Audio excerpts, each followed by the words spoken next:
You're watching Psycho Cinema Therapy Theater, where today we dig back into the vaults and look at our reviews of Abigail Haunting and Lost Vegas Hiway, two movies that were shot in Las Vegas by groundbreaking independent filmmakers. Abigail Haunting is directed by Las Vegas filmmaker Kelly Schwartz and centers around a young woman named Kate, who is portrayed by Chelsea Jerkowitz, who finds herself in a pretty deadly situation with her boyfriend and flees home, which of course is back to her foster home, which wasn't a bed of roses either, but it's the only place left to go, and beggars can't be choosers. So she returns to find Marge, her foster mother, who is played by Brenda Daly, who has become just as distant to her as she ever was before. Now during this time she meets two men, a mysterious fellow named Walter, played by Michael Montero, who leaves groceries on the front steps for Marge, and Brian, played by Austin Collazo, who was someone she knew before leaving home, but she wasn't aware that he had a small crush on her. Now, strange things begin to happen. There's a nightlight designed like a clown that keeps coming on at the most inopportune and spooky times, even though she keeps turning it off. And then there are strange noises that she keeps hearing coming from a shed in the back. Now, I have always held the theory that all haunted house movies are ultimately tales of buyer's remorse when the housing inspector didn't quite give you an honest appraisal of all of the problems that are happening inside the house. But in this case, all these spooky dealings is not just related to the house, which is really a modular home that Brian refers to as a trailer home. Well, she meets Brian later in a bar, and when she goes to the restroom, finds out whatever was haunting her over at the trailer home is still haunting her at the bar. And whatever was happening in that house was so spooky, not even the ghost wanted to stay there. So Kate finds out from Brian that Marge did have another foster child before she brought Kate along. So Kate confronts Marge with a very honest question. Why didn't you tell me there was someone before me? Did you need the money that bad? Did even the authorities know about this? Did she want the money so bad that she covered it up? Now, anyone who has had any experience with people who have been raised in foster homes, or for that matter, foster group homes, know that foster parents and people who own foster group homes do get kind of a cutback, a hefty amount of money every month per each child that they raise. It's possible that people can really clean up in the foster home racket. So Kate's wise to this and begins her quest to find out just what happened to the child that used to stay there before her. What went on in that shed, and for that matter, is anyone buried out there? The movie is very well paced, and I think those who have either been raised in foster homes or foster group homes might find a lot in this movie that they identify with, and it might even prove triggering to some people.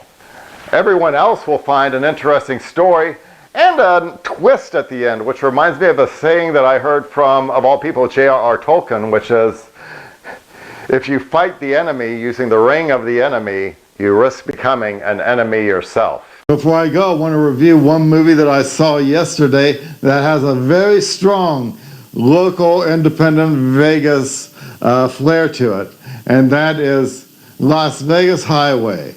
This movie is directed by Zohaib Latif, and it's also written and produced by Jeff Mix, who is a country singer who I will have to confess my ignorance. I don't follow country music. And so I was just introduced to the songs of Jeff Mix through this movie. And this movie takes place at the Gateway Motel, which you can find very easily at the intersection of Charleston and Las Vegas Boulevard.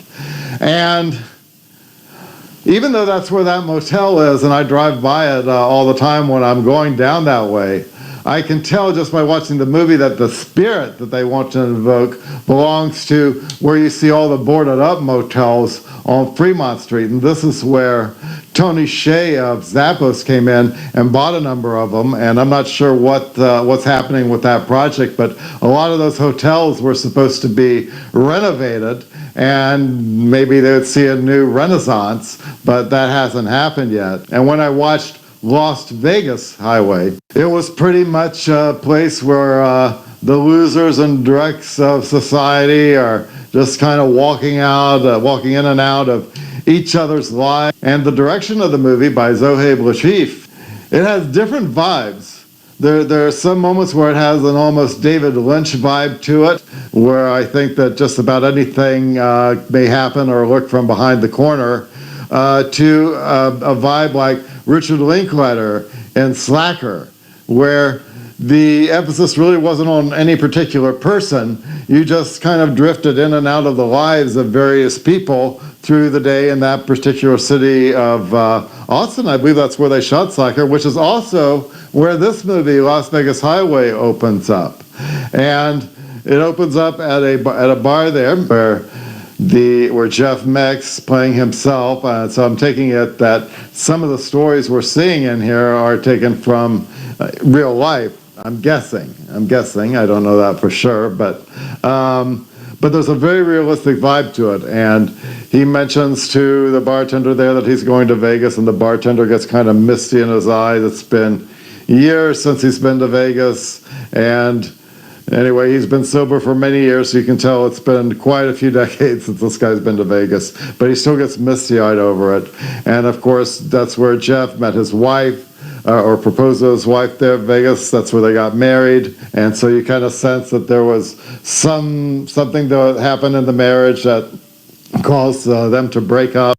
And as he goes there and plays at the various Vegas venues, there's 3 Vegas venues. The main one that comes to my mind right now is the Bunkhouse Saloon, because I have never driven by there when it's open. And I hope to eventually, when this quarantine's over, get myself to the Vegas Saloon and have me a beer, especially after seeing this movie. But I can never seem to get there. And I understand they have karaoke there on Tuesday or Wednesday, but I don't know. Contact me after the quarantine's over. But as he plays these different bars, you also see the stories happening around them. And probably the only connection between the stories is they happen within a close proximity of where his band happens to play. And like I said before, this movie does remind me of the Richard Linklater movie, Slacker. It also seems to have touch of the Willie Nelson Honeysuckle Rose movies. There were some movies that Willie Nelson made where he's going on tour. So this movie kind of evokes those Willie Nelson movies, except maybe on a more lower socioeconomic level. In fact, I believe I read on one of the comments on the movies that the budget was kept at around $50,000 on this movie. So this movie definitely qualifies as an independent movie. And I should mention that I'm not even into country music. I don't listen to country music. So again, it was a direction, and it was the mosaic of different stories that seemed to permeate the area of the Fremont Street motels, or even the Gateway Motel at Charleston and Las Vegas. And it almost had kind of a low Robert Altman vibe to it, and that's what got me into the movie. So check it out. Thank you for watching Psycho Cinema Therapy Theater, and if you enjoyed the program, then please like and subscribe, and consider becoming a member of Psycho Cinema Therapy Theater. See you next time.